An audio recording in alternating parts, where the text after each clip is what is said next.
At this point, most cable TV networks are lifeless husks of what they once were, often having little to nothing to do with the original name and purpose of the channel. For example, you've got the Travel Channel that airs Ghost Adventures, MTV that is just the Ridiculousness Channel now. But probably the most notorious offender is the History Channel and Pawn Stars. I think the only thing that links Pawn Stars and history together is the fact that the old man is literally 300 years old and has witnessed every major event in US history. And also Rick, the owner, kind of knows a little bit about everything and gives us little history tidbits throughout the episode. Now, if you've never turned on a TV before, the show premise is simple. We just follow a pawn shop in Las Vegas, which, might I say, that is a money printing machine. It's funny too because like half the people that come into this shop just look like Las Vegas. You'll see one specifically in this episode. And also, yeah, I know I still sound nasally, okay? I'm at the tail end of the cold when you feel better, but you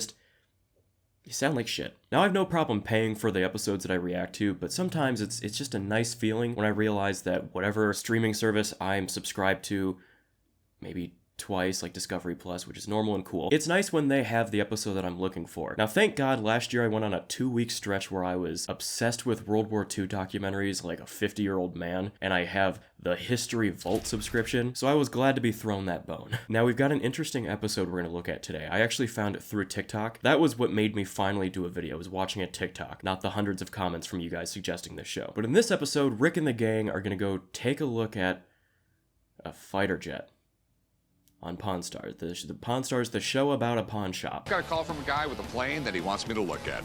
Aircraft can be really risky, but this one sounds like it has the potential for me to make a quick buck.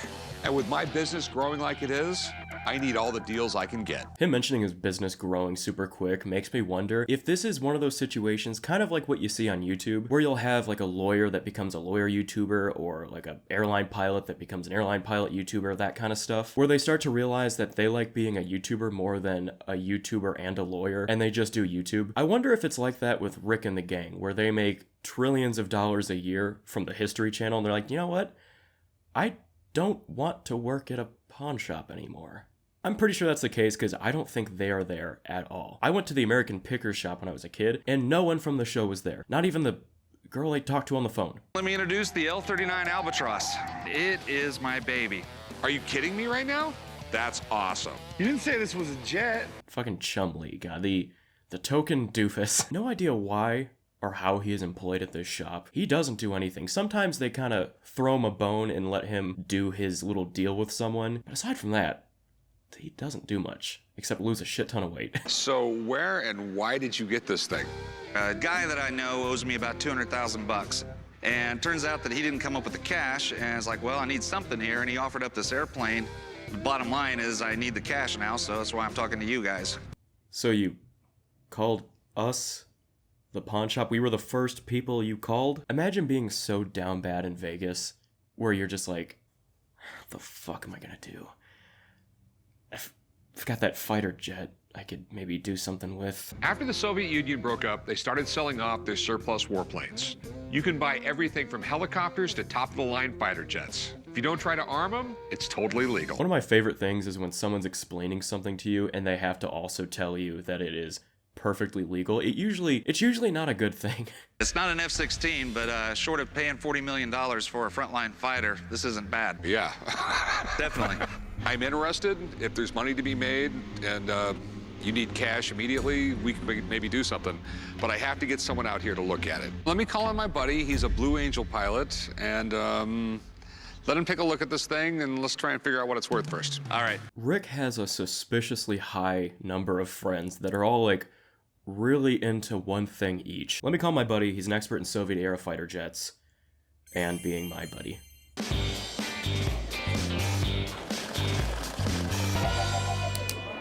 Are we just gonna ignore that clip of Chumlee handling a double-barreled shotgun? What do we got here? I have an old outfielder's glove signed by Babe Ruth. This is Mr. Las Vegas, the guy. Maybe it's just the glasses, but maybe it's just the glasses. And I have a bat signed by Babe Ruth and Christy Mathewson. He was a great pitcher. He had set all kinds of records. The Babe Ruth is famous for chocolate candy. The famous Rick laugh that is heard too much throughout an episode. He He thinks a lot of stuff is funny. Also, they kind of screwed this guy over. He's the guy bringing in the baseball bat on the fighter jet episode. Every other pawn that comes in will be nothing in comparison. Guys, I want to really quickly thank the sponsor of today's video, Factor. I don't think there's a company that has sponsored this channel more than Factor, and that's for good reason. If you don't know by now, Factor creates fresh, chef-crafted meals that are delivered right to your door. Their menus are updated weekly and include more than 27 meals and over 34 add-on options, so there's always plenty to choose from. Now, whether your goals are to save money, save time, be healthier, Factor's got you covered. You can do all this with no dishes, no meal prep, and no unhealthy and expensive fast food or takeout. And what's great is they have meal plans to meet almost any diet, like keto, calorie smart, chef's favorites, vegan and vegetarian, and even the protein plus, which is what I always go for, because I'm big and jacked. My favorite part though has to be the convenience, because I love being able to have a healthy and great tasting meal in just 2 minutes. You could even put them in the oven if you want, like Gabby Bell, who thinks she's better than me because she puts stuff in the oven and I put stuff in the microwave. So guys, whether you want to eat healthier, save money, or save time during the busy week, Factor is the right choice for you. If you guys want to try out Factor for yourself, use my link below and code POGCHRISAPR50 for 50% off your first box. That is half. That's a lot. Thank you again to Factor for sponsoring, and now back to the video. Babe Ruth, he's probably the most famous baseball player of all time. The accomplishments that Babe Ruth made in his career, I mean, he outshines just about every baseball player since him. Yeah, I know. Why do you think I got the goddamn bat? Christy Mathewson, I don't know a lot about him. How could you not have? He was one of the greatest pitchers. Well, you were probably around to see him play, not me. No. I'm not that old. Whether that was Babe that signed it or not, I don't know. Everything that I have is authentic and it's real. Okay, well, I'm gonna opt out of blindly trusting you and call one of my 7,000 friends, okay? So what do you want to do with this stuff? I'd like to sell it. I think this bat should be worth somewhere between 50 and 100 grand. The glove should be worth $10,000, $20,000. I mean, I love stuff like this. I just want someone who's in this business to look at this paperwork to see what they think. Who is your guy and what makes him special? Okay, pump the brakes, buddy. Geez, he's doing his goddamn job. Because I trust him and I know him, and I don't know you. Okay, that makes sense to me. Thank God Rick's school bus exhaust of a fucking laugh was able to diffuse that situation. It was getting tense for a few seconds. If he says the stuff is real, we'll talk money. Very good. Let me go give him a call. Okay. This should be a no-brainer because I've had them authenticated, but I'm very hopeful that their expert knows what he's talking about and is in fact an expert. I just hope his expert knows what he's talking about. Also, do we have to do this outside? It's really fucking cold. What do we got here?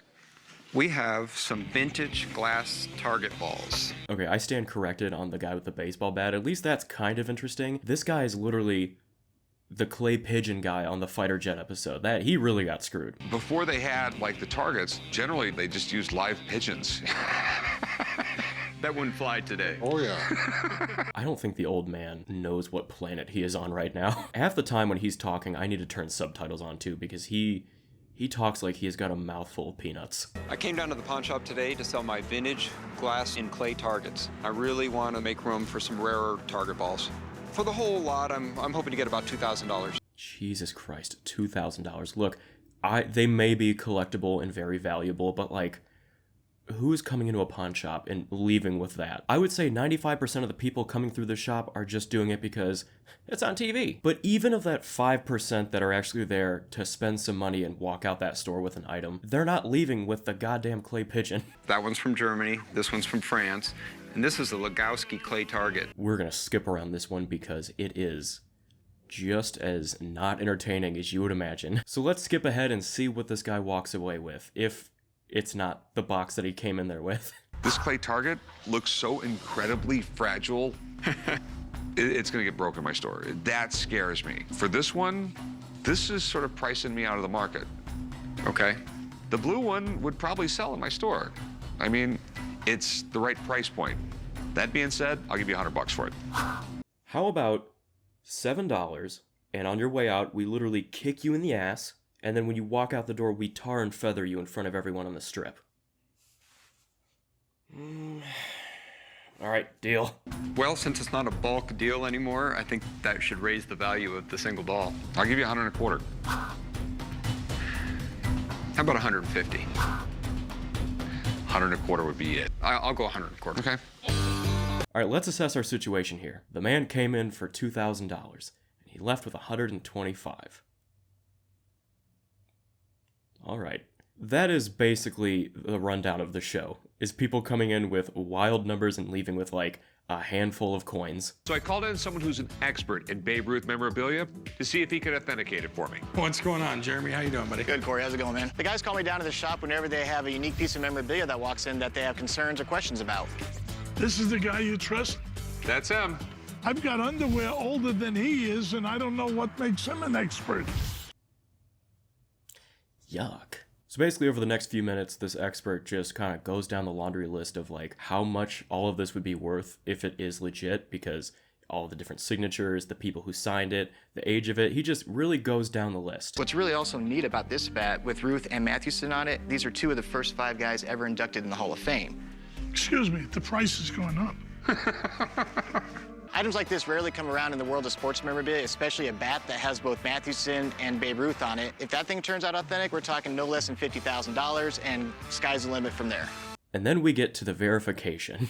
The gentleman listed on this authentication was implicated in this enormous FBI sting operation in the late 1990s. It was called Operation Bullpen, and it was all around getting fraudulent signatures on memorabilia. Absolutely. And therefore, auction houses won't recognize his authentication as legitimate. So what's the bottom line? With all the circumstantial evidence, my gut tells me that this is unlikely genuine. Okay. Cool. I know this guy is just thinking, oh yeah, perfect, I'm glad that you just took the last 10 minutes explaining how much fucking money I could have walked out here with, and then you told me that it was all fake. You could have maybe started with that. I fucking told my friends I was gonna be on TV. Sounds to me like he pretty much came up with a really nice way to tell you that your bat's fake. And all the oils in this glove should have broke apart that signature by now. I need real, hardcore evidence as Babe Ruth. That's irrefutable. Damn, Corey really took charge. I respect that. I'm sorry I can't do nothing for you, man. I can understand that. Okay. Have a nice day. I think they're missing the boat on these items. This young guy, not even sure he heard of Babe Ruth. Sounds like a sore loser to me. That's just my opinion. Sorry, is the guy fucking here right now? Why is Chum-Li always handling a weapon? That is something we don't need. I have a Hanover suntan lamp. A sun tanning lamp. Yeah, it's like from the early 40s. Looks like a giant bat signal to me. I came to the pawn shop today to try to sell my Hanovia suntan lamp. Man, they really threw all their B, C, and D tier pawns into this episode because the fighter jet. Everyone knows the fighter jet's at the end, so they're like, just throw the fucking sun lamp on that episode. They'll watch it. So I got it in an estate. It looked cool, so I picked it up. I need the space and hopefully the money I get from it. So what does it do? And those are some Mad Max ass fucking goggles right there. Also, this is one of those contraptions from like 50, 60 years ago where you know it's like a guaranteed house fire. It's just a matter of when. It looks in good shape. Have you ever plugged it in? I've never plugged it in. I didn't want the thing blowing up in my house. Oh, cool. So you just brought it here. Chum, plug this thing in. How come you won't plug it in? Basically, I'm a much more vital person to the pawn shop than you are. My fingers hurt. Hey, Johnny! What you need, man? Plug this in for me. Holy shit, this guy looks like they tried cloning Rick, but they unplugged the machine before it was done. It's a very old electrical appliance. You guys are scared? I'll do it. No, I would do it if my finger didn't hurt. You guys ready? Sure. A lot of the shows I've covered, I notice, have this type of person. This is the guy that, he's the paying cash guy, not the W-2 every year guy. How much you want for it? I was thinking like $400. Dollars? Sure, why not? It works. I'll give you 40 bucks. It's in really good shape for being 70 years old, though. How about 100? I'll give you 50 bucks for the thing. I mean, I might be, I don't know if I'll be able to sell it or not. Oh, with the clay pigeons, you think you might get a fucking bite on? Give me a break. All right, I'll take it. All right, write them up, Chum. What the fuck did he even say? I really didn't know how much it was worth when I came in. 50 bucks isn't close to what I wanted, but it's what I got. So now after begrudgingly sitting through those lame-ass pawns, we finally get to the fighter jet. Rick, good to see you again. Chum, how you doing? Welcome to the danger zone. I love how he's like, I am not shaking Chumley's hand. I will shake these two men's hand, and I will... How about a fist bump, buddy? I'm a Marine F-18 pilot with 17 years experience, a graduate of the Naval Fighter Weapons School at Top Gun, and former U.S. Navy Blue Angel pilot. You see Blue Angel, but give me a fucking break, buddy. This is an L-39 Albatross. It's from the former Soviet bloc, built in Czechoslovakia. There's several third world countries that still use this.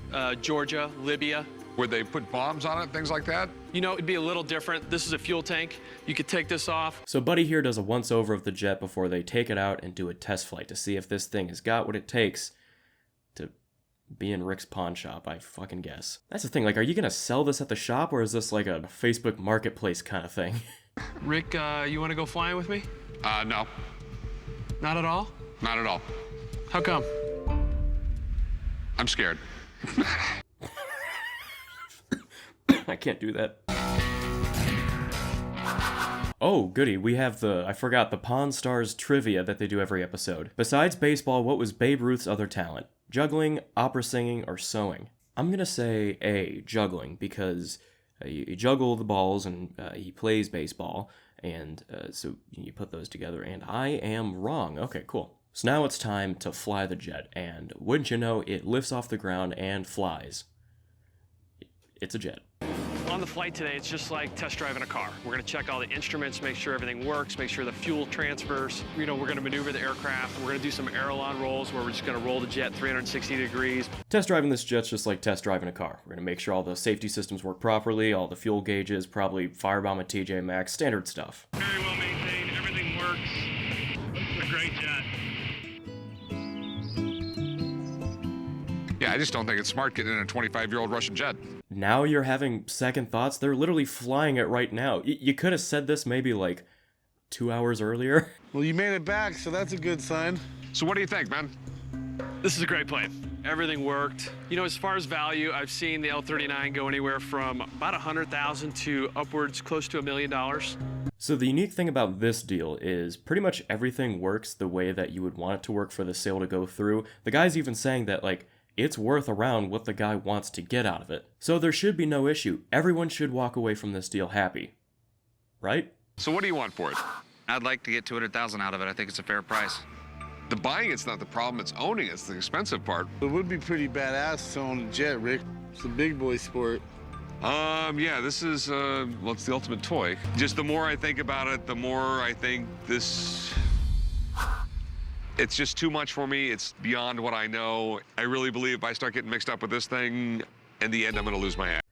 What a monumental waste of fucking time. Not for the guy that got to fly it. He looked like he was having a blast, but everyone else involved just like wasted a day. For him to not say, I don't really like this deal, I would rather give you this much money, but just to completely say, I don't feel like it anymore. What an exciting episode of Pawn Stars. It had promised to be one of the better ones given the Soviet-era fighter jet. So let's take some inventory. What did the guys come home with today? We got some clay pigeons and, that's it. That's I forgot. I thought that they maybe got the sun lamp, but I remember that they didn't even buy that. Kind of turned out to be a shit episode. Well, guys, I hope you did enjoy coming along on this journey with me. If you did, like, comment, share with your friends, subscribe if you're new here and you did enjoy. Don't forget, I still have a P.O. Box. Send me babes. P.O. Box is in the description of every one of my videos. Usually anything useful is in the description of my videos. With all that being said, thank you guys again for watching, and I will see you next time. Goodbye. I'm in chronic wrist pain. Chris James, I'm a dog in missing games. Chris James.